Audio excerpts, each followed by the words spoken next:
Morning guys, what's up? I hope you're all having an awesome day. Before we get into today's video, you guys have only 6 more days left to go onto ZacBaldy.com and grab some of the brand new merch. We're doing a pre-order for the first week they're out, and then we're going to be cutting it off until I get some new stuff in stock. And if a shirt's not your thing, we have 5 different slap stickers available on the website right now, so definitely go check them out. There's some awesome designs there.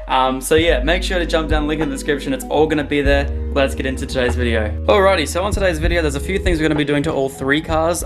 First of all, I ended up getting my brand new power steering pump for the Falcon. Now, I'm not going to do anything with this just yet until I get the pressure switch as well. I'm just going to do them both at once, so that way we can hopefully make that all work properly. Also got a little bulb for the headlights in my Skyline. At the moment, it keeps blowing headlights. Literally the last one shattered. I think there's a grounding issue somewhere, but we'll sort that out. I have ordered parts for the Falcon, so hopefully we can get that thing over 600 horsepower within the month, which I am super excited about. Now the R33, the boot still doesn't open. I need to fix that because if I ever get stranded and I can't jump start the car, that would be a massive issue. So I'm going to try and get that boot latch to work today. And Max has currently gone to go get some wheels for the Dremel tool because we were trying to cut this out and it just didn't like it. He needs to cut this out because the supercharger, because I think the actual intake is 2 inches bigger in diameter, so we need to cut that intake sort of bit out there, so that's no worries. And then this build will be 100% done. Then hopefully we can get the stuff for the power steering done within the week. We can get this thing out, give it a good wash after that horrible smelly burnout. Like literally there is like, I don't know if you guys can see, but there's literally rubber caked all the way up there and on the bottom of my tip and everything. Like it is just disgusting. The Skyline's great. It's now got aircon, it's got everything I could possibly want, except the boot doesn't open. So yeah, we're gonna sort that out today, get the boot open. Also behind the back seats, I left some tools there, and I've been wanting to get those tools out for ages, so this will give me a good chance to get them out. Now, normally you would be able to just go literally in and just use the key for the boot. However, this key doesn't work for the boot, neither does this key. This key right here, the one at the very top there, is the one that unlocks the doors. This one right here is the one that starts the engine. So I can imagine once upon a time the doors have been replaced, and I also believe the boot has been replaced because this is actually a Series 2 wing, the car's a Series 1. So I could imagine that this boot right here does not have the right key slot, and so therefore will not open. So I have absolutely no way of getting into it. So we're just gonna see how we go, and hopefully we can open it up.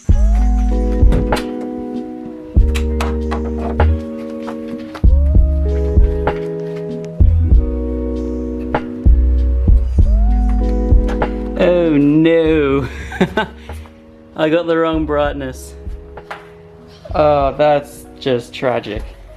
Alrighty, I'm gonna get some LEDs because that's just gonna be way easier. Damn it, that sucks. Oh, well, at least I have all working headlights now. No one can get annoyed, so I'm gonna get some LEDs for this thing.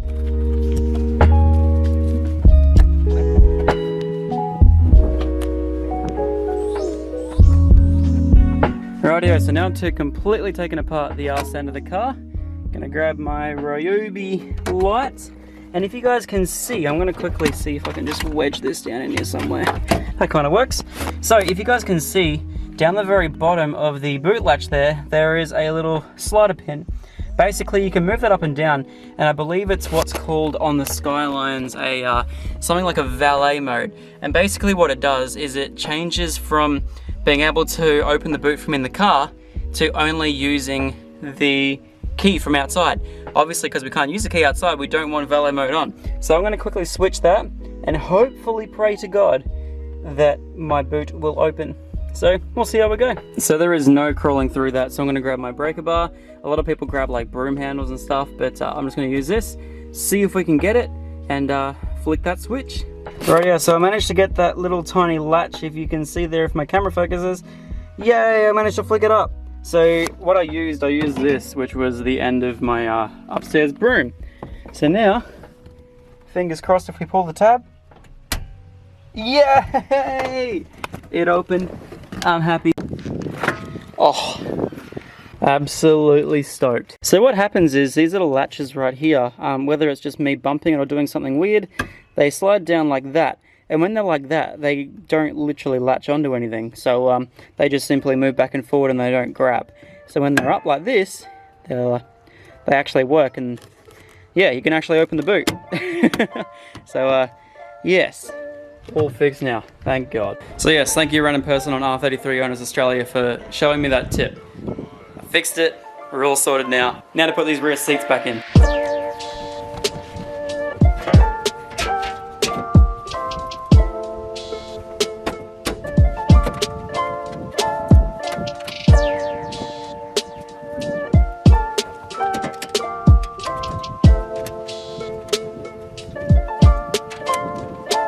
So whilst I'm actually doing some other stuff to the cars as well, I'm also going to try and clean up the seatbelt as much as possible. That retracts really slow, and basically from what I can find, it's because these, I was skeptical, but these actually get super messy. They just get sort of grease from your body and just all disgustingness. And I could imagine that it's probably got some older Japanese grease on it too. So I'm also just going to get a bucket, sit as much of the seatbelt in as I can, and literally just let the bucket sort of pull all the grease out of the fabric. And yeah, hopefully we can actually have these retracting nicely, which would be good. Right, so both the buckets sitting there are all good. And Max just got home. And he's about to start grinding his little plate here. Rightio, headlight done, boot done, seatbelt's probably going to retract hopefully very soon. Max is doing that so we can fix up or finish his car off ready for a tune. And my car here, I guess we're just waiting for parts at the moment. Also guys, I wanted to get your opinion. I know this, like a lot of people didn't like me doing it last time, but I kind of actually like it. It really breaks up the car and it makes the wheels sort of really stand out. If you guys remember, I actually did a couple of months back, I put a red vinyl on one of the spokes, basically to replicate the sort of stickers that the TE37s have. Now I know these are not TE37s, however, they do look pretty sick with that red sticker. I mean, like, I don't really care whether they're TEs or not. Purists will say no. I think it's fine to put a red sticker on my wheels. So let me know down in the comments. Do you guys want to see that again? Because I really want to do it again. Could go out to Empire Tint and Vinyl, maybe take the Skyline as well, and go get some stuff done there. I really want to work with that company again, because they're a good bunch of blokes. Look how disgusting these belts are. That is gross. I really want to go through the whole interior and basically completely do it. I don't know, one day I will. That's bestie. That is gross. Right, I'm gonna see if I can just sort of work some sort of stuff up in here as well. Hopefully get that all a little bit nicer.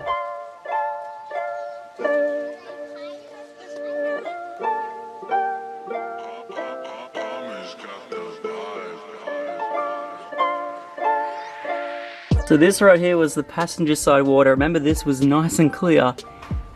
And that's the driver's side. They are... Oh my God. There's chunks in that. Like, there is proper chunks in that. That's bloody disgusting. And this is the driver's side. Oh, and there's chunks in that too. Look at all that. What is that? But check out this, right? These are still wet through. Look at this. That is crazy. And think about it when it's not going to be wet anymore. Like, that's amazing. Oh man, I'm so keen to let these dry. Rightio, so Max decided to have a quick little try and paint of this. I don't know what he's done. Luckily you can't see that side though. This one right here, I did this side for him so that way that's all nice. So now all we'll do, we'll go back and we'll paint this side right here. Just go the second coat over, get that all sorted for him, and then I can throw this back in the car. So one thing I actually noticed about these wheels especially is the fact that once they're left out in the sun for a fair while, this is actually like, they're actually clean and they came up like a kind of creamy color compared to the car. If you guys remember when these were brand new and I first painted them, they were white, but now they're cream. So I'm kind of thinking, yeah, it's been about a month. Do you reckon I should change up the color or do something different? Like, I don't know. Maybe just try and use a better quality white, because I only use like Australian export stuff and hence why it's probably turned cream. But yeah, if you guys have a different color I should put on, what do you guys recommend? Because I would love to hear what you think. I'd love to like completely mix it up and do like a weird anodized like black, or sorry, a weird anodized like blue or red or something. It'd be pretty sick. But yeah, I wouldn't be happy with like the finish on either of them unless they were like literally perfect, and that would be really hard to get. So I don't know, if you guys have any different type of color, let me know in the comments. I'd be keen to hear that.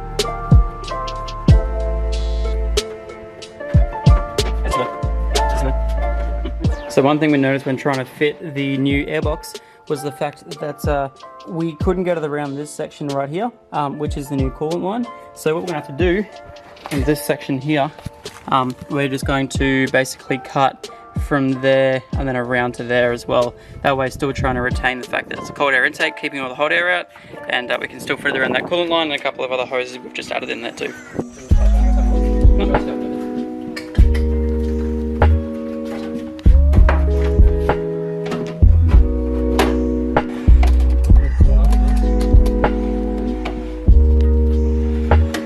There you go, so you got 5 hose clamps there, but apart from that, it is all done. The entire supercharger build is complete. Looks sick. Finally got this intake sorted. It looks really nice with a fresh coat of paint too. Might also just touch up that pipe there too, because we did scratch it up a little bit putting it in, just because this hole here is so, yeah, it's so tight. But yeah, no, that's wicked. That is absolutely awesome. The entire car done, ready for a tune. Woohoo, I'm so keen. There you have it, guys. Max's supercharger all done, ready to get tuned. We just got to do those 5 hose clamps on that catch can side. I even think that we might even change that up.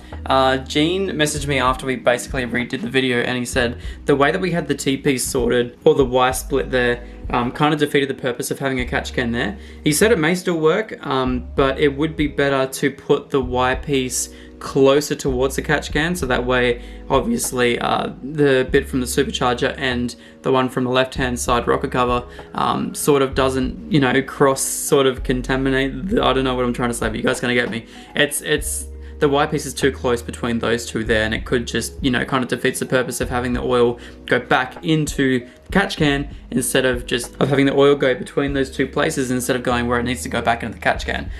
So yeah, that's pretty much going to be it right there.